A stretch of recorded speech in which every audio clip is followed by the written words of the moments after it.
Hi friends, this is Annie Grace. Sorry, I tried that, had internet issues, so hopefully I've reset the modem and this will work. I am the author of This Naked Mind and I am answering readers' questions, and today's question comes from Amy. Amy says, my question is, how do you deal if you quit drinking but your spouse hasn't? Also in social situations, it's generally fine at first, but then you see everybody getting really intoxicated and annoying, and how can I deal with that? Any advice? So first, Amy, let's talk about the spouse. I think that it goes without saying that every relationship demands compromise and adaptation to change. And your change to stop drinking is honestly a huge change with lots of ripples throughout a lot of your marriage, especially if you both drink a lot together. So I think that the expectation that your spouse would change with you is an expectation that can be a hope, but it shouldn't be an expectation, and it shouldn't hinge on that. And I know that this might not be kind of the most popular thing to say because we'd all like to change the people that we're married to in some regard, but I think that your focus really should be on keeping your marriage whole and healthy and open and honest and communicative through this change, rather than the focus should be on changing them. And that's for a few reasons. First of all, I believe that your chance of changing your spouse is much better, infinitely better, and definitely from my own experience,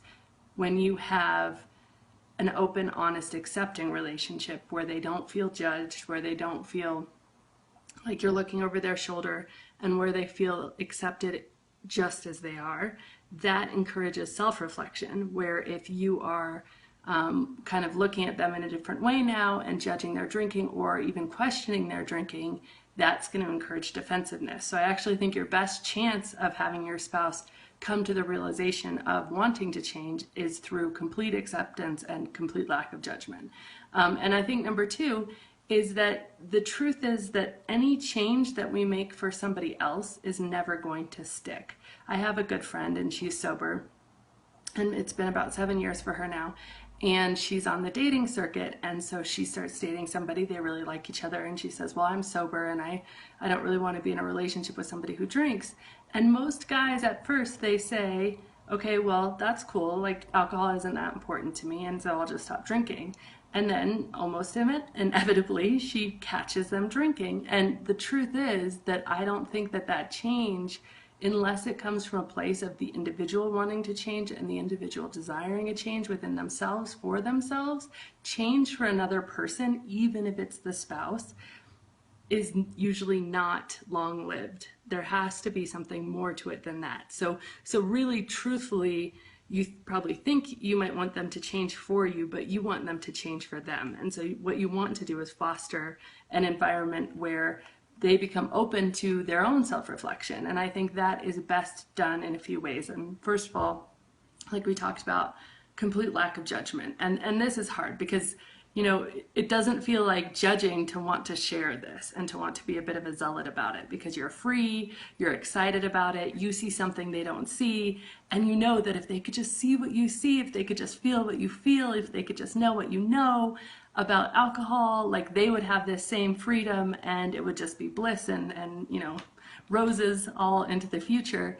And so you want this for them in a very profound and selfless way. You want this for them, but that can manifest in ways that make them feel uncomfortable because they don't see what you see. They haven't had the aha moment. They haven't seen the light, so to speak. And so by you giving advice, especially unsolicited advice, it can feel judgmental. I mean, even at times, especially with friends, just you not drinking can feel judgmental to people who are drinking, because it does encourage that self-reflection. But I think that's the only way you should ever judge, is just by elevating your own behavior.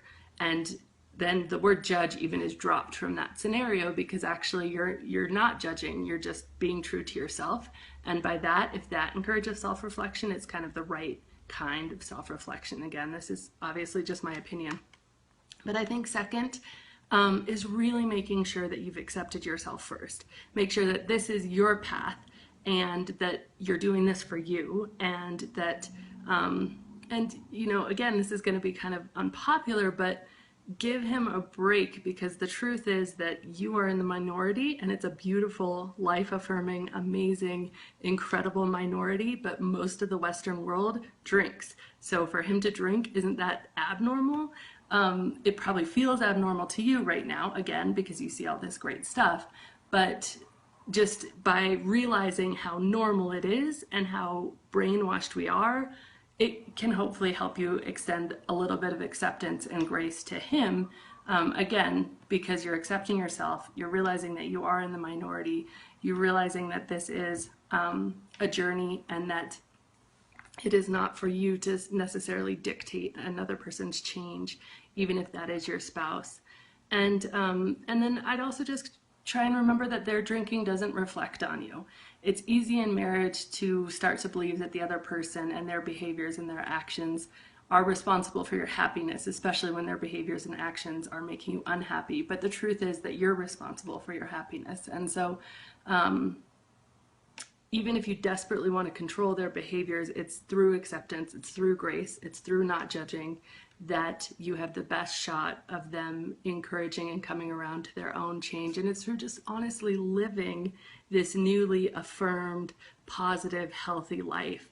I mean, they're going to get a glimpse of that, and that's going to be the biggest motivator. So that's my advice there. I will caveat this to say that if for some reason I'm assuming that you're not in a relationship where your spouse's drinking is putting you in physical or emotional danger, or your family in physical or emotional danger. If that is the case, this conversation becomes completely different, because then they're actually imposing on your physical and emotional health.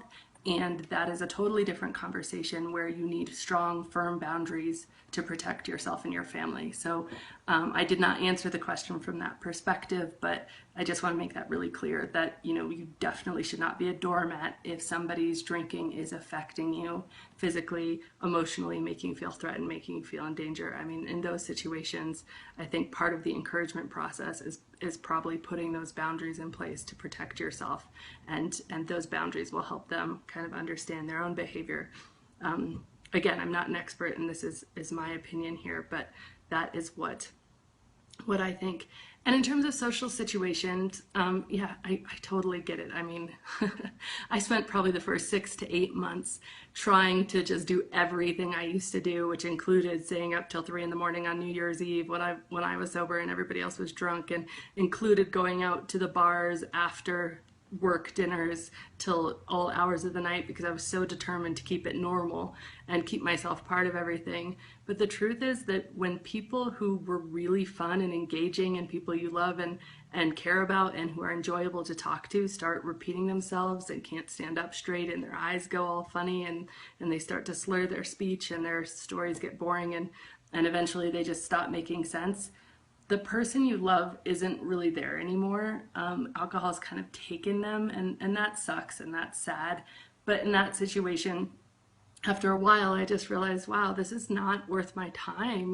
Like, I want to be here for people when they're sober and when they're tipsy, and that's cool. But once it gets to that point where they're not even going to remember me because they're not even making sense and they're just incoherent, and it becomes really boring for me, because you're not talking to anybody worth talking to anymore. You're talking to shells of people. And yeah, then I just have a backup plan. And often my backup plan is, you can drive yourself. My backup plan might be movies and Netflix in bed, or an ice cream. It also might just be getting a good night's sleep for a really enjoyable next day. And I know these things, compared to the party lifestyle, sound less than fun, but let's be honest, like, you're going to have memories of that night, memories that are good and fun and empowering, and they're not. And so, really, you've got the better end here. You've got, the better way for yourself. And I think that's really important. But you should protect yourself. You shouldn't have to do what I did and just stay there for all costs just to make sure that you are still blending in, because the truth is, when people get really drunk, they're just not fun to be around, and it's totally fine to excuse yourself. And again, your actions in that regard are what really change and motivate the people that you do love and that you do care about and that you do want to spend time with, especially when they're not drunk. to reflect on themselves and their own behavior. So I hope this was helpful, Amy. And again, this is Annie Grace, author of This Naked Mind. I'm happy to attempt and answer any question anyone throws at me. And so please comment below or send me a message, and I will keep answering them as long as they come in. Thank you. This has been Annie Grace with This Naked Mind podcast. Thank you so much for listening. You can learn more at thisnakedmind.com. And please remember to rate, review, and subscribe, as it really helps us spread the word.